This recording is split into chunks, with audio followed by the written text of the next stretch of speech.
بسم اللہ الرحمن الرحیم۔ السلام علیکم ورحمۃ اللہ۔ امید کرتا ہوں کہ آپ لوگ ٹھیک ہوں کہ اللہ آپ کو اپنی حفاظت میں رکھے، آمین۔ ماشاءاللہ خوبصورت جگہ اس کی زیارت کرو اور اتھے ادا کرنے اپنے نبی کریم صلی اللہ علیہ وسلم دے خوبصورت الفاظ۔ اگر کوئی چینل تے نیا ہے تو چینل کو سبسکرائب کر دو اور ویڈیو نہ شیئر کر دو۔ میں یہ ویڈیو اپلوڈ کرتا رہنا، اللہ ساڈے گناہ معاف فرمائے۔ جب سورت انعام کی یہ آیات اتنی جو لوگ ایمان لائے ہیں اور انہوں نے اپنے ایمان میں گناہوں کی آمیزش نہیں کی، تو آپ صلی اللہ علیہ وسلم کے اصحاب نے کہا، یا رسول اللہ، یہ تو بہت ہی مشکل ہے، ہم میں سے کون ایسا ہے جس نے گناہ نہیں کیا؟ تب اللہ پاک نے سورت لقمان کی یہ آیات اتاری کہ بے شک شرک بڑا ظلم ہے۔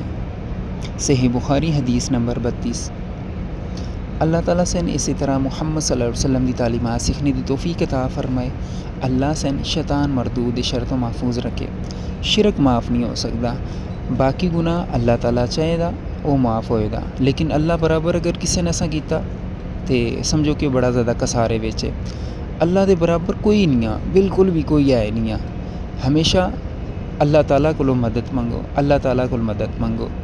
اللہ تعالیٰ سے وہ تمام نعمتیں عطا فرمائے جو نبی کریم صلی اللہ علیہ وسلم ساڈے واسطے منگیاں نا، اور اللہ تعالیٰ سے نعمت ہدایت عطا فرمائے۔ نعمت ہدایت سب تو بڑی نعمت ہے۔ اللہ ساڈے تمام گناہ معاف فرمائے۔ ٹھیک ہے، انشاءاللہ ملیں گے ایک نئی ویڈیو چ۔ اللہ خیر کرے۔